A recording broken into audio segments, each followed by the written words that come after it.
Hi guys, so the other day when I got this in a haul, I guess I was doing a haul video on kitchen stuff, I had this Wolfgang puck slicer, chopper, whatever it is. The title will be in the description box, and you guys were curious about it, so I'm going to try it out. The links I have in the description box will be affiliate links, which means I'll make a small commission if you purchase items through those links. I'm going to try to, I don't know when I'll actually upload this video, but I have a bunch of apples here that I want to dehydrate, so I figured I'll use the Mandolin slicer. So when you open it up, the first thing on top, is the Mandolin slicer, and it is see-through and it's not covered because they want you to be very aware that there is a blade here. And even just showing this the other day, you guys already gave me your stories about when you cut a finger, oh god, with this thing. And I've had one before and I got rid of it when Diego was big enough to walk, basically, because I was like, what if he gets in the cupboard, even though I kept it up high. And then when I go to get it, like, Mandolin slicers are scary, so that's just number one. This one is based in this little thing here. You know, you're gonna have to take care of it however it is that you want to take care of it, but we have this and it has its lid and I guess kind of like a handle here. We have some information, so we'll check that out in a minute. There's a lid. There's this guy that also says the sharp objects enclosed, and when you open this up, it says it already comes installed with the little grid here. It is sharp on the top, right? It is very sharp. That's like razor sharp, okay guys? At the bottom it's not sharp because, or underneath, because that's just the bottom of the thing. The top has to be sharp so that you can get whatever through there. So we have that. And then it's really heavy, the box. When I arrived, I was like, what the heck? It's because it's a glass bowl, which is kind of cool because I like to soak my apples in a little bit of honey water in a way to pre-treat them. I do have citric acid and stuff like that, but if you don't need to use those things, I'd rather just use like honey. So I have that. Excuse my little mess here. There's a bunch of little random things here. Oh, how cool is this? My husband had to go on a field operation. He's a Marine, and they gave him these Purells. Look at that. I'm like, that is so cool. So I'm going to keep refilling it because it looks cool. Anyhow, this is the little handle that you're going to use with your mandolin. So as you can see, it has like little pieces that'll insert. We'll talk about that in a minute. So from that same mandolin slicer, you have these other pieces that you can switch out. So yeah, just, you know, be careful with it. Of course, we have a grater that's a little bit thicker. We have something that shreds like matchsticks. Oh, this is so great. I was going to make some pickles, some Vietnamese pickles, basically with carrot and daikon. And you can do matchsticks if you like that. And then this is a fine grater, you know, a little smaller. A cleaner, or wand, however you want to talk about that. So these are some of the different pieces you can use. Again, this is a dicer that's a little bit smaller. Of course, it's going to be sharp on the side that has the guard here. That probably helps you clean or pick things out, is what I'm assuming that's what that's for. We have a silicone mat, which is really great because that means as you use it, you can put that underneath your bowl so it doesn't slide around, right? Because that would be not good. So what I'm going to do is wash these things. I'm going to get my apples washed and cored, and we'll try it out. Okay, so I have a little honey water in there. Crystallized honey, so I'm not too concerned that there's a little bit just sitting in there. Have it on this silicone thing here, and we have this in here. So if you're going to change this out, you can push it from the back. Just push and pick this up, put in the new one, and clip it in. So just be very careful. So again, it has little notches here. We're just going to put those in there and push down, okay? So it's really easy. It's not like it's fighting me to do it, so that's good. One thing is the apples I have are very tiny, and then I cord them. So to put it on here, as you can see, it says these are very sharp, which I don't know what they're talking about because these don't seem very sharp. They're just like pegs that are flat. So it might waste a lot of my apple. I'm kind of looking at this because this is the side I don't really care about. See how, maybe I should put that piece in here because I always throw that end away anyway. Let's see if it's holding on to it. I have no idea how this works. Okay, that's how you get rid of it. So, let's see what happens. Yeah, that's what I thought. You know, I don't need to put an apple, the hole in there, I suppose. I don't know how to, let me see about how to push this because I'm a little bit iffy on that. It's because I had it like this and so my fingers are slipping around. That's the finger guard, so you hold it this way and you just push. So you're not squeezing this. If you squeeze this, you're going to push the apple away. Okay, I'm just going straight across. Maybe not, I'm a little bit crooked, aren't I? And once we get to the bottom, cool, look, it kind of glides on these little paths, and that's as low as you can get. Huh, interesting. I think that's it. Well, let me see. Yeah, I can't see that it's pulling anything else off. It's getting really thin. Look how thin that is. Okay, so I'm at the end of that one. And I guess the rest I can cut it by hand or just get rid of it. Like I said, these apples are tiny. So let's try another one. Again, I'm gonna use the larger side. You do not have to core your apples to dehydrate them. I just like to. But some people dehydrate them with the core in there and then they just eat around the core, which is kind of, I think, annoying, no? I'll come back later and try to chop a potato for you guys, but I gotta get this going because I already have some other stuff in the dehydrator. And so I need this to kind of go along with it. Okay, that's it. Okay, pretty cool. Let's see what these look like. Like how, first of all, I wanted them to be super thin. So this is great because I don't like taking a long time for dehydration. Look at that. They're all even. So pretty cool. All right, I'll be back. Okay, got my apples all done. I do want to tell you, you can have less waste. Check this out. That's all I have. And usually there's a piece I chop off and throw away anyway, because this just takes too long to dehydrate and I don't like what happens. But basically as you're using it, I have another piece still on here, is, you know, you're sliding it, your hands are there. Just go ahead and let this red thing drop down a little bit and just keep pushing and it'll just let you keep slicing and they came out perfectly. I just had less waste. But again, you want to be very careful when you get down to that last part. All right, I think that's pretty much what everybody cares about. Let's put this on here. We have the chopper on there. It's already set up. It's actually on unlock, but let's say lock. Now let me see what the difference is. Yeah, okay, so it was already on unlock. There's a switch here. And you could just switch it out for the other one, this guy, if you wanted to. The smaller dicer. And then here, there are notes in here that says like you don't want to use a small dicer for like potatoes or hard vegetables. Which is interesting because what if you want to make like those little fries? I don't know.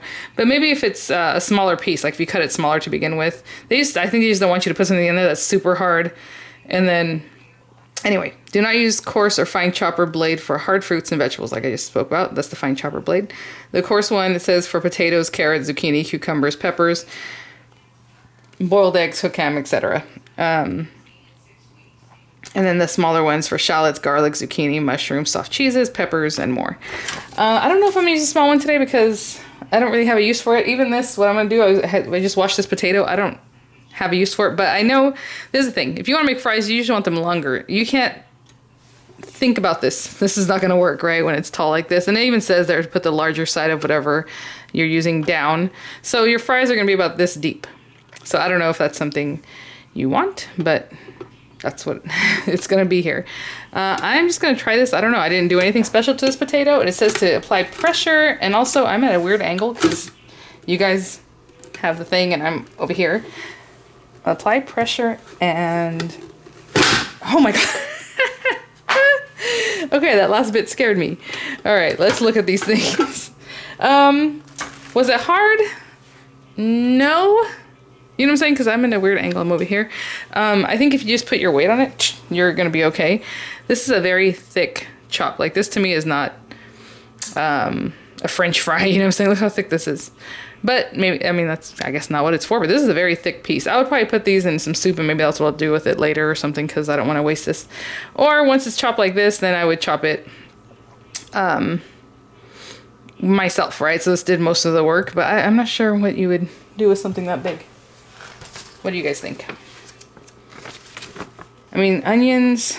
See, the onion should be on that small one. Yeah, I don't know. But hopefully you have an idea of how big that is. Potatoes, carrots, zucchini, cucumbers. I don't know. All right. Well, that's all I wanted to do. Again, for me, it was really the mandolin slicer. I love that Julienne matchstick thing. I'm definitely going to use that. Actually, let me rinse this really quick so you have an idea what this might look like. I'll be right back. Sure, I take the potato out, but I didn't, so it's in there. So we're using this thing again. Sorry, guys. And then we're going to pop this in. And I don't know what to do with this carrot other than maybe run her across here. I don't know how else you would get this going. I'm going to take that little piece off, though, with my carrot. It could be fresher. Is that what you're supposed to do? And also, am I supposed to put this on the mandolin thing? I don't think so. I think I can handle this myself, but who knows. Once you get down to that little bottom. Ooh, it's just scary. I'm going to go this way. Ooh, yeah, this is a little nub. That's enough. I don't want to shred my fingers. All right. Look at that. Beautiful. Yeah, definitely for me, for my money, it's for that mandolin and for this. And then of course you have your cheese grater and your other, graters, which is great. And then everything fits in here to put it away. Now, when I say everything, these things do not fit in here, but you're just gonna have to put them away however you want to put those away. And then it has a lid. Like, let's say you prepared some stuff, you're gonna use it later, you can put your little lid on there. So, all right, guys, thanks for watching, and I'll see you at the next one. Bye now. Okay, so I'm just going to cut the potatoes a little bit smaller, basically cut them in half. That way they cook through a little easier.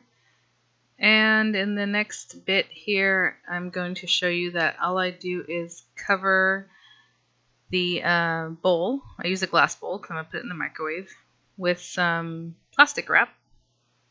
Normally I peel my potatoes. So it is a little odd that they have the skin because I didn't take the time, should I say, to peel them before I chopped it. So I did chop an extra 2 potatoes, and that's why I have the amount that I have. And once you cover it with the saran wrap, you're just going to poke a couple holes and put it in the microwave for about 4 minutes.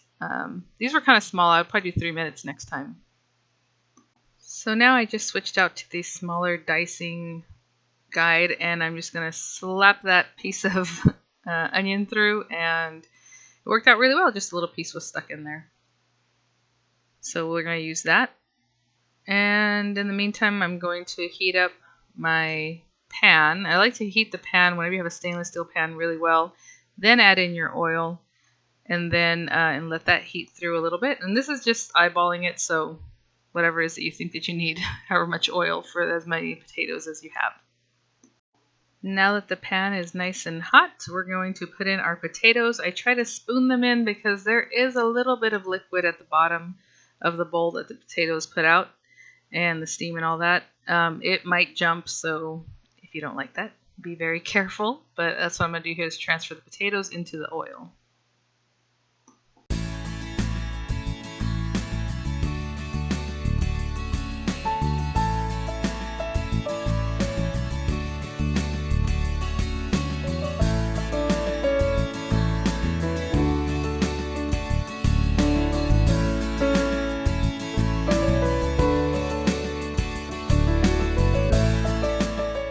So I'm just going to let that cook down carefully, and just a little bit. And the next thing I'll add in, after I've cooked them down just a bit, you see they're starting to brown, is to add in the little diced onions, and however much you like to put in. I know sometimes people like to put maybe some jalapeno, like pickled jalapeno, or even fresh jalapeno, and at this point, whatever it is that you like, I would go ahead and add that in. And I'm just going to saute that for a little while, and until the onions turn about translucent.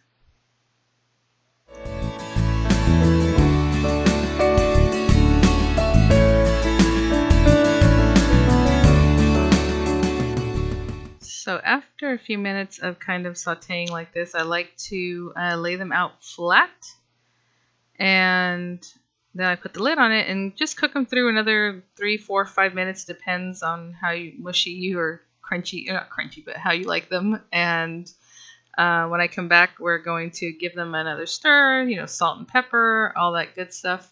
But you'll see they start getting a little crunchier, a little crispier around the edges, and that's what I like to see. So these were smaller pieces, so again, in the microwave, they cooked up quite a bit faster than I'm used to.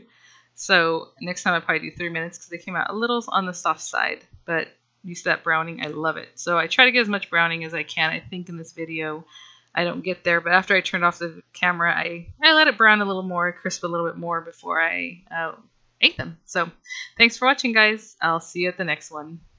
Bye now.